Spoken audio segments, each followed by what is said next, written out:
नमस्कार, आप देख रहे हैं पहाड़ टीवी और मैं हूं आपके साथ रेशमा रावत। तो चलिए शुरुआत करते हैं आज की बुलेटिन पर। सबसे पहले नजर डालते हैं आज की हेडलाइंस।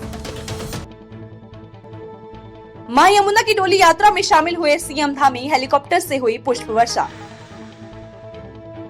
बद्रीनाथ धाम में दिखेंगे भगवान विष्णु के सभी अवतार, गोवा आर्ट कॉलेज के छात्र म्यूरल पेंटिंग के जरिए फूंक रहे जान। बंदी रक्षक भर्तियों के अभ्यर्थियों को यूकेपीएससी आयोग का राहत भरा तोहफा, शारीरिक मापदंड व दक्षता परीक्षा को लेकर दी छूट। कोरोना मामलों ने फिर पकड़ी रफ्तार, कोविड संक्रमित मासूम बच्ची की हुई मौत। हर हर शंभू फेम गायिका अभिलिप्सा पांडा ने सीएम धामी से की मुलाकात, केदारनाथ में देंगी प्रस्तुति। विश्व प्रसिद्ध गंगोत्री एवं यमुनोत्री धाम के कपाट विधि विधान के साथ शनिवार को अक्षय तृतीया के पावन अवसर पर श्रद्धालुओं के दर्शनार्थ खोल दिए गए हैं। तय कार्यक्रम अनुसार गंगोत्री धाम के कपाट सुबह 12:35 पर और यमुनोत्री धाम के कपाट दोपहर 12:41 पर श्रद्धालुओं के दर्शनार्थ खोल दिए गए हैं। अब अगले 6 माह तक श्रद्धालु गंगोत्री में माँ गंगा और यमुनोत्री में माँ यमुना के दर्शन कर सकेंगे। आज पहली पूजा प्रधानमंत्री नरेंद्र मोदी जी के नाम से की गई। मुख्यमंत्री पुष्कर सिंह धामी ने शनिवार को खरसाली यमुनोत्री में पूजा अर्चना की। उसके बाद मां यमुना जी की उत्सव डोली को शनिदेव की अगुवाई में खरसाली से यमुनोत्री धाम के लिए रवाना किया गया। मुख्यमंत्री पुष्कर सिंह धामी ने कहा कि आज मां यमुनोत्री और गंगोत्री धाम के कपाट खुलने के साथ ही उत्तराखंड की 4 धाम यात्रा का शुभारंभ हो चुका है। 25 अप्रैल को श्री केदारनाथ एवं 27 अप्रैल को श्री बद्रीनाथ के कपाट खुलेंगे। 4 धाम यात्रा पर आने वाले श्रद्धालुओं का देवभूमि आगमन पर स्वागत किया गया। श्रद्धालुओं पर हेलीकॉप्टर के माध्यम से पुष्प वर्षा की गई है। प्रथम अक्षय तृतीया के इस शुभ अवसर पर और आज आप जानते हैं कि गंगोत्री और यमुनोत्री धाम के कपाट आज खुलने जा रहे हैं और मैं माँ गंगा और माँ यमुना की तरफ से समस्त देशवासी प्रदेशवासियों को अक्षय तृतीया दिवस की शुभकामनाएं प्रेषित करता हूं। और आज के दिवस में जिला पंचायत के द्वारा जो कि पूर्व की जो व्यवस्थाएं थी उनसे हटकर एक व्यवस्था इस बार की गई है, प्रीपेड काउंटर की, उसको हमने अभी शुरुआत किया है और आने वाले दिनों में उसमें एक सकारात्मक पहल करने को मिलेगी। और इसमें इस बार जो हमारे घोड़े खच्चर के जो स्वामी हैं उनको भी यहाँ से मतलब एक उन्हें लगेगा कि हम सबको एक नंबर मिला है और उस नंबर के माध्यम से सबका नंबर आएगा। क्योंकि होता क्या था कि कुछ लोगों को यहाँ पर मिल पाता था, कुछ लोगों को नहीं आ पाता था, लेकिन इस प्रीपेड काउंटर की व्यवस्था से और हम लोगों ने इस यात्रा व्यवस्था से पूर्व ही रजिस्ट्रेशन व्यवस्था अपनाई है और उसमें सभी घोड़े खच्चर के जितने भी स्वामी हैं उन्होंने अपने घोड़े खच्चरों का रजिस्ट्रेशन करवाया है। क्योंकि सारी यात्रा यमुनोत्री धाम की सिर्फ और सिर्फ घोड़े खच्चर के स्वामियों के ऊपर डिपेंड करती है, इन घोड़े खच्चरों के ऊपर डिपेंड करती है। बागेश्वर जिले के कपकोट तहसील के पिंडारी ग्लेशियर में हो रही बर्फबारी में विदेशी ट्रैकरों के दल का सामान दबने की सूचना है। हालांकि ट्रैकर और सभी गाइड सुरक्षित बताए जा रहे हैं। सूचना प्राप्त होने पर तहसील प्रशासन अलर्ट हो गया और राहत सामग्री लेकर टीम मौके की ओर रवाना कर दी गई है। इस महीने की शुरुआत में विदेशी ट्रैकरों का 13 सदस्यीय दल एक भारतीय गाइड के साथ पिंडारी ग्लेशियर को गया। 3 अप्रैल को वन विभाग अंतिम चेक पोस्ट जुकनी में पंजीकरण कराकर दल पिंडारी की ओर रवाना हुआ। रेंजर शंकर दत्त पांडे ने फोन में बताया कि दल का पिंडारी ग्लेशियर के सीट्स में ट्रेल पास दर्रे को पार करते हुए मुंशियारी जाने का ज्ञान था। बीते दिन ग्लेशियर में भारी बर्फबारी होने से एवलांच में दल का राशन समेत अन्य जरूरी सामान दबने की जानकारी मिली है। हमारे पास जो इंफॉर्मेशन हमको आज मिली है जिसमें ये बताया गया है कि पिंडारी ग्लेशियर में हमारी 14 जो पर्वतारोही जिसमें से जो 13 जो है फॉरनर्स हैं और एक इंडियन है वो उनके फंसे होने की सूचना प्राप्त हुई। तो प्राप्त जानकारी के अनुसार उसमें जो हमको इन्फॉर्मेशन प्रथम चरण में मिली है कि उनका कुछ जो एवलांच वहाँ आया उससे उनका सामान कुछ दब गया था, बाकी सभी लोग सुरक्षित बताए गए थे। और लगातार जो है हमारी टीम और जिस एजेंसी के थ्रू जो वो पर्वतारोही वहाँ गए थे उनसे लगातार हमारा कोऑर्डिनेशन किया जा रहा है। जिलाधिकारी महोदय के जो भी निर्देशानुसार यूकार्डा के माध्यम से हमने हेली की भी अपनी स्टैंड बाय एक रखा हुआ है। इसके अलावा हमारी रेवेन्यू की, पुलिस की, खाद्यान्न की और हेल्थ की टीम मौके के लिए हमने रवाना कर दी है कि कहीं भी अगर किसी तरीके की अगर किसी पर्यटक को या कोई भी ऐसी दिक्कत होती है तो हमारी टीम उनको हेल्प कर सके। और लगातार हम जो भी ये घटना हुई है उसमें अपनी नज़र बनाए हुए हैं और सभी डिपार्टमेंट से हम कोऑर्डिनेट करते हैं। तो देखिए अभी हमारे पास जो इन्फॉर्मेशन चूँकि पर्वतारोही गए थे उन्होंने अपने पास सैटेलाइट फ़ोन भी रखा हुआ है और सैटेलाइट फ़ोन से जो इन्फॉर्मेशन मिली है कि वो लोग सभी सुरक्षित अभी 0 पॉइंट में बाबा की कुटिया वहाँ पे है, वहाँ पे पहुँच चुके हैं और सभी सुरक्षित हैं। आज वो वहीं स्टे करने वाले हैं और इसके बाद जो भी उनकी आगे की रिक्वायरमेंट होगी, अगर हेली की आवश्यकता होगी, हेली से उनको लाने की आवश्यकता होगी तो उसके अनुसार जो आगे की कार्रवाई की जाएगी। देखिए, वैसे तो वो जो टीम गई थी अपने साथ अपना खाद्यान्न प्रॉपर ले गई थी, और जो हमको इन्फॉर्मेशन मिली है कि उनके पास खाना आज का पर्याप्त है, बट हमने अपनी टीम जो यहाँ से तहसील से रवाना की है, उनको हमने खाद्यान्न टीम को उनके पास भी अपना फूड पैकेट्स वगैरह और जो भी उनकी रिक्वायरमेंट के अकॉर्डिंग राशन है वो हम मौके के लिए रवाना कर दें। तो देखिए, अभी आज तो वो चूँकि पिंडारी ग्लेशियर के 0 पॉइंट में है, और हमारी टीम को जैसे ही आज पता चला मौके के लिए रवाना हो गई, और हेली भी हमने स्टैंड बाय में मंगवाने की हमारी पूरी प्रोसेस चल रही है। तो जैसी अगर उनकी रिक्वायरमेंट होती है कि उनको हेली के माध्यम से रेस्क्यू करके नीचे लाना है, तो हम उसके अकॉर्डिंग उनको लाने की कार्रवाई करेंगे, और टीम हमारी मौके पे जाने के लिए अपना शुरू कर चुकी है। देखिए, हमारा जो कॉन्टैक्ट है, हम जो उनकी जिस एजेंसी के थ्रू हो गए हैं, हमारा कॉन्टैक्ट उनके थ्रू भी हो रहा है, चूँकि वो सैटेलाइट फ़ोन ले गए हैं, बट सैटेलाइट फ़ोन में बैटरी का थोड़ा इशू रहता है, और बैटरी ज़्यादा ख़त्म ना हो, इसलिए जो है एक सिंगल बंदा उनसे कांटेक्ट कर रहा है, जिनके माध्यम से प्रॉपर चैनल से हम आपस में एक दूसरे से बात करके इन्फॉर्मेशन को कन्वे कर रहे हैं। साथ ही ये भी बताना चाहूँगी कि हमने एनडीआरएफ की टीम को भी स्टैंड बाय में तैयार रखा है कि अगर हमको ज़रूरत पड़े तो हम एनडीआरएफ की टीम को भी मौके में बुलाएंगे।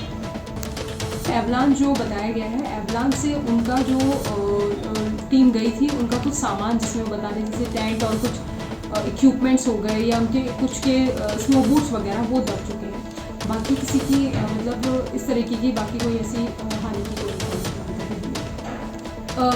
देखिए, उनका जब भी यहाँ से जाते हैं, जो भी ट्रैकर्स जाते हैं, तो उनके लिए हमने जो चौकियाँ फॉरेस्ट डिपार्टमेंट ने बनाई है, और उनकी जानकारी के अनुसार जो उन्होंने इन्फॉर्मेशन दी है, उनके अनुसार 3 अप्रैल को उन्होंने अपना रजिस्ट्रेशन यहाँ करवाया था, और उसके बाद ही टीम यहाँ से आगे को रवाना हुई।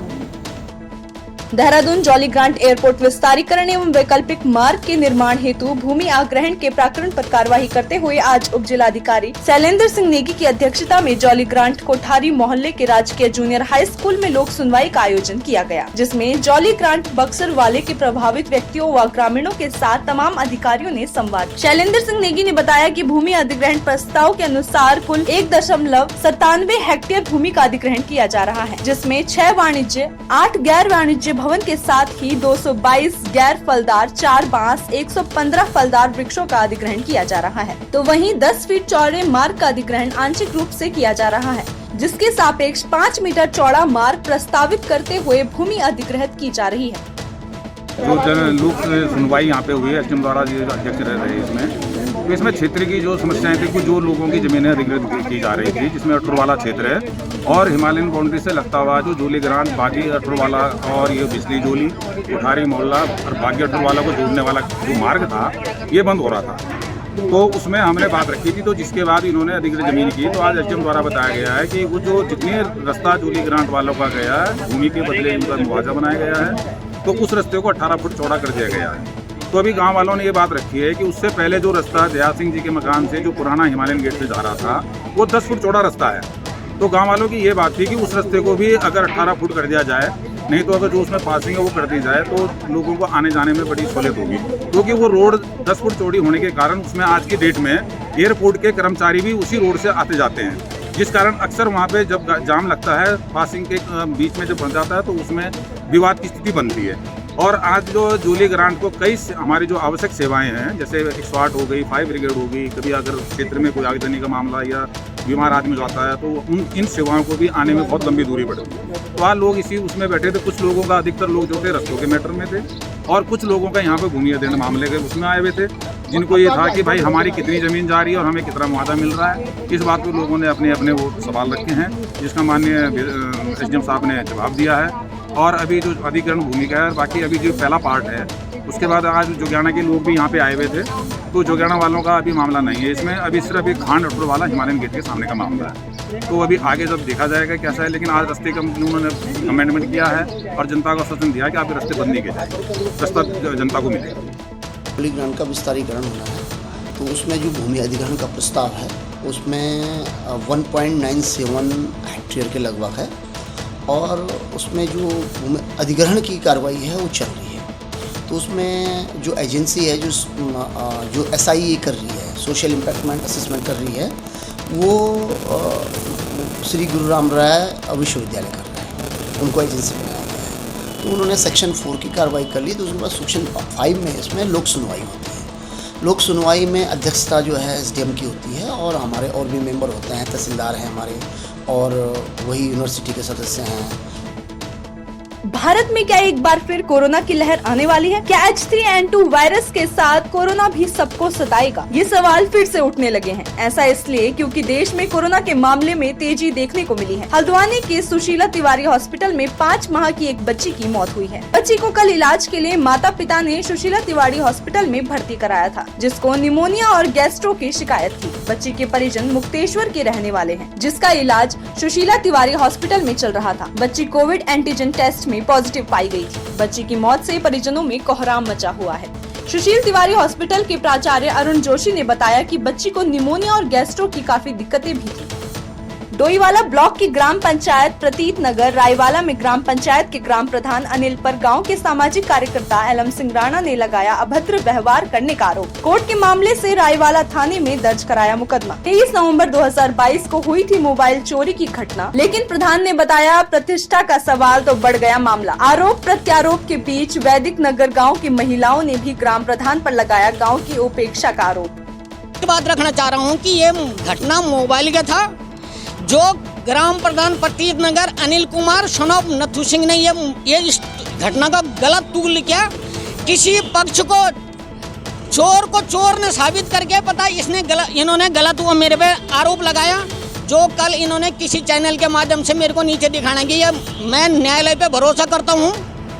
जो मेरा न्यायालय डिसीजन करेगा मैं उसके वो अगेंस्ट रहूँगा। जब कभी हमने इनको बोला होगा कि प्रधान जी ऐसी बात है, तो इन्होंने हमेशा धमकी दी कि मैं एससी एक्ट लगाऊंगा, जो कि दिसंबर 3 तारीख की घटना में इन्होंने पहले भी मेरे पे ये एक्ट लगाया था। यह माननीय सीओ साहब ने ये खारिज करके ना चुनाव सीएम हेल्पलाइन को भेज दिया था, एसपी साहब वरिष्ठ पुलिस अधीक्षक जी को महोदय को भेज दिया था। अब इन्होंने कल ये किया कि मैं ऐसा काम करूंगा, जो पता ये डराने की कोशिश कर रहे हैं, जो कभी पूरे इनके डराने के प्रकरण में पूरे हमारे वैदिक नगर प्रतीत नगर की पूरी ग्राम सभा आज आपके सामने रखना चाहते हैं कि जो पंचायत की जमीन थी, जहां पे पिछले प्रधान ने शोभा रावत जी ने पंचायतों को जमीन दी थी, आज पंचायती लोगों से पूछा जाए कि वो जमीन कहाँ है। तो है मंदिर, हम सत्यनारायण मंदिर जाते हैं, पूजा पाठ करते हैं। कभी तो यह है कि हम गांव के अंदर अगर मंदिर है कि तो हमें सब जानवर से डर रहता है, जानवर से डर। विवेक रावत ने नापी थी जमीन, वो हम उस समय वहीं थे, लेकिन वहाँ मंदिर तो कुछ ही नहीं है, वहाँ कुछ भी नहीं है। मंदिर है कहाँ? कब 4-5 साल हो गए बने हुए। 20 में हमने काम करा था वहाँ नीचे, क्या बोलते हैं, मुर्गी फार्म में। हमारे 12 दिन के पैसे नहीं आए अब तक। हम फ़ोन करते तो फ़ोन नहीं उठाते। 12 दिन के रह रखे, 12 दिन का रह 24 दिन हमने काम करा था। उसके बाद और कोई काम नहीं मिला आपको? और कोई काम नहीं मिला। युवा कांग्रेस पौड़ी में युवा कांग्रेस प्रदेश अध्यक्ष सुमितर भल्लर जी व प्रदेश प्रभारी अभव्य चौहान युवा कांग्रेस की मीटिंग ली, जिसमें कि युवा को बूथ स्तर पर कैसे जोड़ा जाए और पोस्ट कार्ड कैंपिंग को ले जागरूक किया, जिसमें लोकतंत्र की हत्या जिस प्रकार से भाजपा के द्वारा की जा रही है उसको लेकर सवाल खड़े किए और कहा कि आज युवा बेरोजगार हो चुका है और युवाओं को छलने का काम प्रदेश की सरकार ने किया है, जिसका जीता जागता उदाहरण प्रदेश का भर्ती घोटाला है।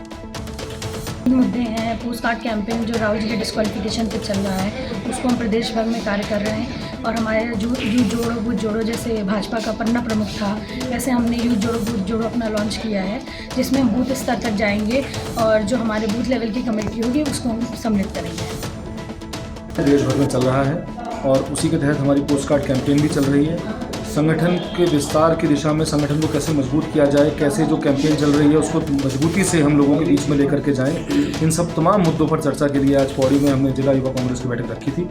और मुझे यहाँ की ऊर्जा देखकर कार्यकर्ताओं की पूरा विश्वास है कि हम इस कैंपेन को घर घर तक ले जाने का काम करेंगे और हर एक व्यक्ति को इसमें जोड़ने का काम करेंगे। आगामी विधानसभा चुनाव मसूरी में महिला मोर्चा की देहरादून महानगर उपाध्यक्ष पुष्पा पडियार के नेतृत्व में मसूरी महिला मोर्चा की कार्यकर्ताओं द्वारा प्रशासनिक सेवा दिवस के मौके पर एसडीएम मसूरी नंदन कुमार को शॉल भेंट कर सम्मानित किया गया। इस मौके पर महिला मोर्चा द्वारा एसडीएम मसूरी नंदन कुमार द्वारा मसूरी माल रोड के साथ अन्य विकास कार्यों में किए जा रहे बेहतरीन काम के लिए सराहना की गई। महिलाओं द्वारा मसूरी की माल रोड के पुनर्निर्माण और सौंदर्यीकरण के कार्यों और लोगों को हो रही समस्याओं और महिलाओं को स्वरोजगार से जोड़ने के लिए एसडीएम से चर्चा की गई जा रही है और हमारा पूरा प्रयास है कि ट्रैफिक का फ्लो हो स्मूथ रहे गाड़ियों की जो बेतरतीब जो अनरेगुलेटेड पार्किंग होती है तो उस पर भी कार्रवाई की जा रही है। पुलिस को निर्देश दिए गए हैं कि किंगकेट से लेकर आगे जहाँ हमारा सबवे और पिक्चर प्रेस लाइब्रेरी हर जगह जहाँ पे भी अनधिकृत गाड़ियाँ पार्क होती हैं उस पर चालान की कार्रवाई करें। पुलिस अपनी काम भी कर रही है, काफ़ी प्रोग्रेस भी है। जो हमारा पार्किंग है किंगकेट पार्किंग भी विद इन दिस वीक हम लोग पूरी तरह से तैयार हैं, इसको स्टार्ट करें, इसको सुचारू करें। जहाँ तक मॉल रोड का बात है तो मॉल रोड में भी अब हमारा जो डिवीजन का काम है वो लोअर मॉल और अपर मॉल तक चला गया है। लोअर मॉल में भी काफ़ी आगे तक चला गया है। हमारी जो रेडीनेस है कि इस मंथ के एंड तक हम मॉल रोड का काम जो है काफ़ी हद तक पूरा कर देंगे। ये एक इशू है कि इसमें नगर पालिका को निर्देशित भी किया गया, उनकी कमेटी भी बन गई है और वो जो है निरंतर उसमें अपना मॉनिटरिंग करें। हम भी अपनी तरफ से नायब तहसीलदार जो है पुलिस भी अपनी तरफ से निरंतर मॉनिटरिंग करके इनको हटाने की कार्रवाई की जा रही है।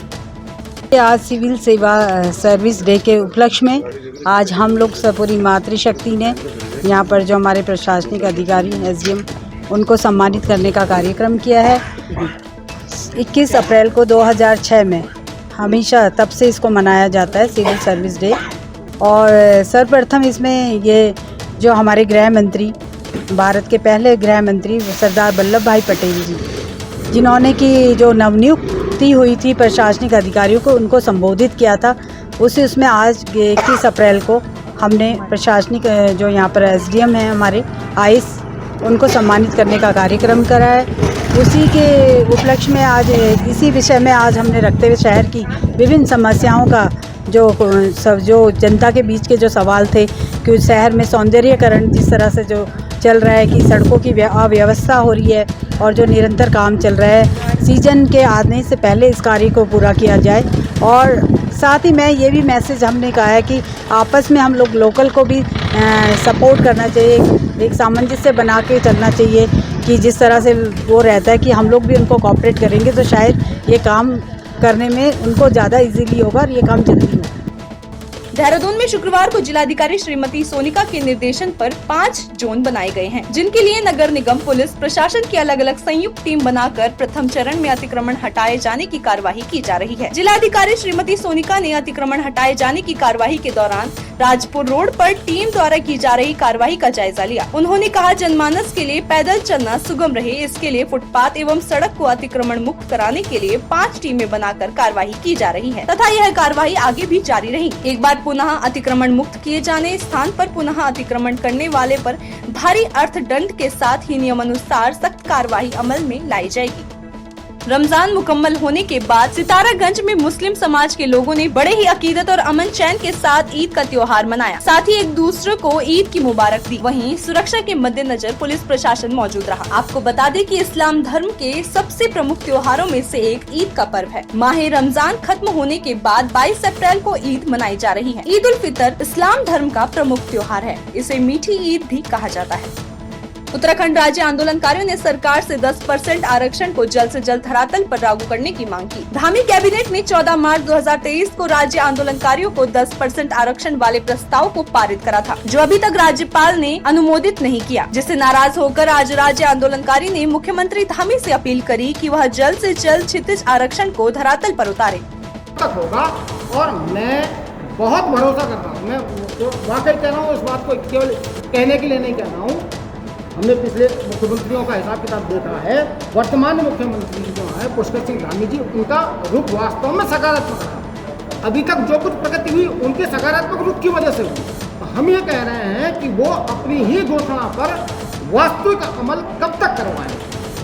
और इस पत्रकार वार्ता के माध्यम से हम ये कहना चाहते हैं सरकार से कि अपनी ही घोषणा को अगले 10-15 दिन में अमली जामा पहना दे, अन्यथा क्या है कि आपने पूरे प्रांत भर में उम्मीदें जगा दी हैं।